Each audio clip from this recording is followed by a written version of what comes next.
ये कहानी है मायागंज की। रात का समय था। 9 साल का आकाश, जो 2 दिन पहले मायागंज के इस घर में शिफ्ट हुआ था, वो भी गहरी नींद में अपने बिस्तर पर सोया हुआ था। घड़ी ने जैसे ही 12 का घंटा बजाया, आकाश के बिस्तर पर रखे उस चाबी वाले खिलौने में हलचल होने लगी। उसकी आवाज से आकाश की नींद खुल गई। अरे, ये खिलौना अपने आप कैसे चलने लगा? कहीं इसमें चाबी देकर मैंने ही तो नहीं छोड़ दिया था। आकाश खिलौने के रुकने का इंतजार करने लगा, लेकिन वो खिलौना तो रुकने का नाम ही नहीं ले रहा था। वो लगातार आवाज करता हुआ चल रहा था। अरे, ये बंद क्यों नहीं हो रहा है? क्या हो गया है इस खिलौने को? लेकिन तभी उस खिलौने का आकार थोड़ा बढ़ने लगा और उससे 2 कटे हुए हाथ बाहर आए। ये क्या है?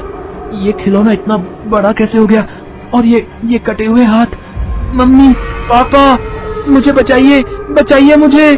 पापा, मुझे बचाइए। ये कटे हुए हाथ, ये मुझे पकड़ रहे हैं। ये कहते हुए आकाश बाहर की ओर भागा, लेकिन उन कटे हाथों ने उसके पैर पकड़ लिए और उसे गिरा दिया। छोड़ दे।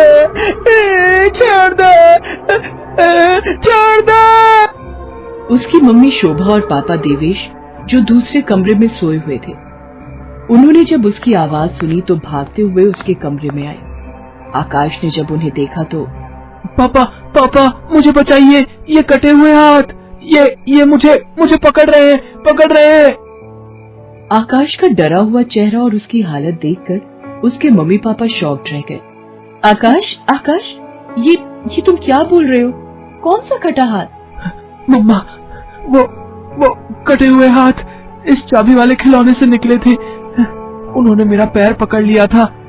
उन दोनों को कुछ समझ नहीं आ रहा था कि उनका बेटा आखिर बोल क्या रहा है, क्योंकि वहाँ कोई कटा हाथ नहीं था। हाँ, वो चाबी वाला मामूली खिलौना तो था, लेकिन वो तो एक और पड़ा हुआ था। मम्मी, पापा, आप लोग मेरी मदद क्यों नहीं कर रहे हैं? ये मुझे मार देगा।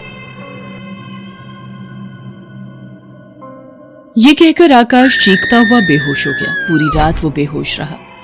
अगली सुबह जब उसकी आंख खुली तो वो एक बार फिर से रात की तरह ही चीखने लगा। पापा, मम्मा, वो हाथ, वो मुझे मार देगा। आकाश बेटा, तुम्हें कोई नहीं मार रहा है। कहीं भी कोई कटा हाथ नहीं है।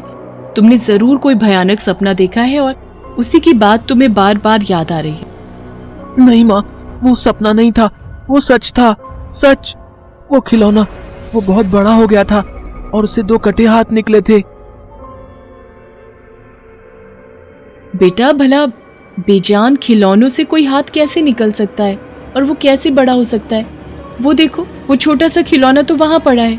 2 दिन तक तो सब कुछ सामान्य रहा, लेकिन तीसरे दिन की बात है। रात के 1 बज रहे थे। आकाश अपने मम्मी और पापा के साथ ही लेटा हुआ था। हालांकि उसकी आंखों से नींद कोसों दूर थी। तभी उसे खिड़की के पास से कुछ खटपट की आवाज सुनाई दी। ये खिड़की के पास से कैसी आवाज आ रही है? आकाश मनी मन ये सोच ही रहा था कि तभी खिड़की खुद ब खुद खुल गई। आकाश ने डरते हुए खिड़की की तरफ देखा तो उसके मुंह से चीख निकल गई। खिड़की पर वही चाबी वाला खिलौना खड़ा था। मम्मी, पापा, बचाओ, वो फिर से आ गया है।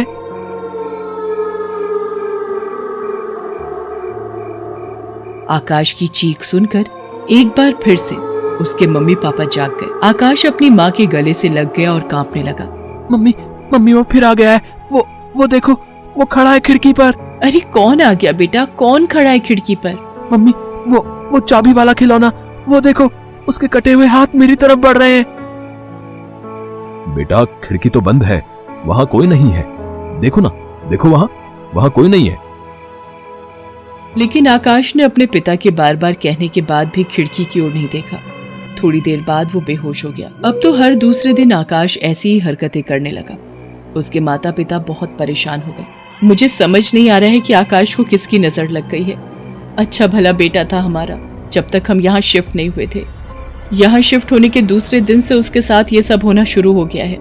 शोभा, वैसे तो मैं ये सब नहीं मानता, लेकिन कुछ ना कुछ गड़बड़ तो इस घर में जरूर है।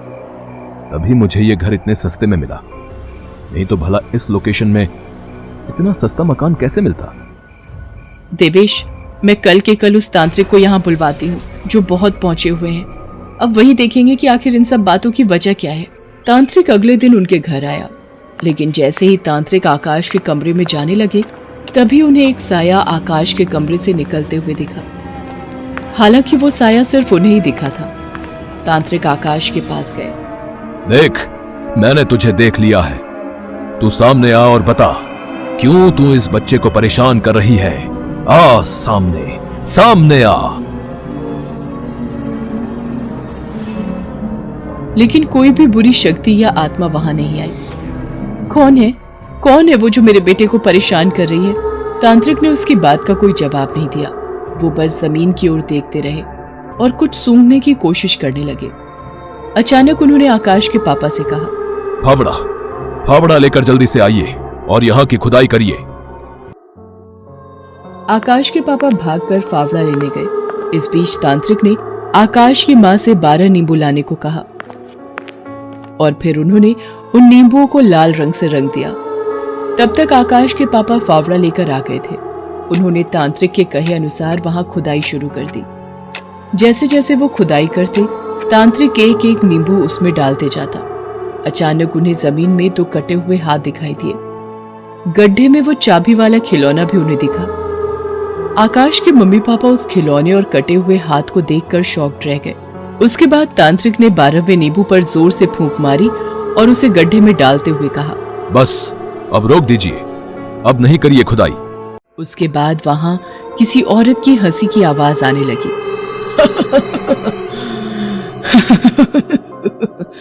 मुझे इंसाफ चाहिए, मुझे इंसाफ दो। मुझे और मेरी बच्ची को किस गलती की सजा मिली? मुझे इंसाफ दो। तुम्हें इंसाफ जरूर मिलेगा, लेकिन पहले ये बताओ, तुम्हारे साथ हुआ क्या था? उसके बाद उस चुड़ैल ने बताया कि वो अपने पति के साथ इसी घर में रहती थी। उसकी 2 साल की बेटी भी थी जिसे वो बहुत प्यार करती थी, लेकिन उसका पति उस बच्ची से बिल्कुल प्यार नहीं करता था क्योंकि उसे एक लड़का चाहिए था। एक रात वो नशे में घर आया। उस समय उसकी छोटी सी बच्ची चाबी वाले खिलौने के साथ खेल रही थी। नहीं चाहिए, नहीं चाहिए, मुझे तुम नहीं चाहिए। उसने अपनी बेटी को मारने की कोशिश की। ये आप क्या कर रहे हैं? पागल तो नहीं हो गए? अरे ये हमारी बेटी है, आप बाप है इसके। लेकिन उस पर तो खून सवार था। उसने दोनों को बेरहमी से मार दिया और उसे यहीं जमीन के नीचे दफन कर दिया। तब से मेरी आत्मा यही भटक रही है। मेरे पति ने मुझे मार दिया और फिर इस घर को बेचकर फरार हो गया। मुझे उस दानव को सजा दिलवानी है। भला एक बाप कैसे अपनी बेटी से इतनी घृणा कर सकता है? भला बेटियों से इतनी नफरत क्यों? उसके बाद तांत्रिक ने आकाश के पापा को कहकर तुरंत पुलिस बुलाई और उन्हें सारी कहानी बताई। कुछ जद्दोजहद के बाद वो राक्षस पकड़ा गया। पुलिस ने उसे जेल भेज दिया। उसके बाद चुड़ैल की आत्मा को मुक्ति मिल गई।